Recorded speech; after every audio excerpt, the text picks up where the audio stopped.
তো দেখো মন্দিরের একটা সাইডে এইভাবে বেদি করা হয়েছে যজ্ঞের জন্য, পুজো করার জন্য। একটা, দুটো, তিনটে বেদি করা হয়েছে। আর ওই বেদিটাকে সাজানো হয়েছে সুন্দর করে।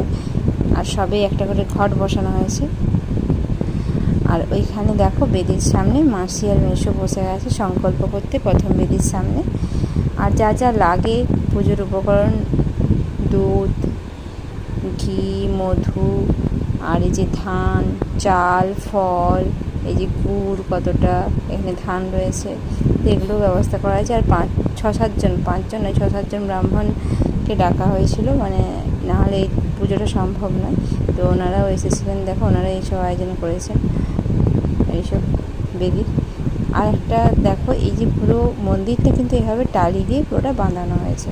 আর এখানে ছিল সিঁড়ির ধাপ, মানে পুকুর থেকে উঠতে পুরোটাই সিঁড়ি করে দেওয়া হয়েছে। আর এখানে চলছে কীর্তন, আর এখানে খাওয়া দাওয়ার ব্যবস্থা হয়েছিল। এটা ছিল কাঠের সাপ।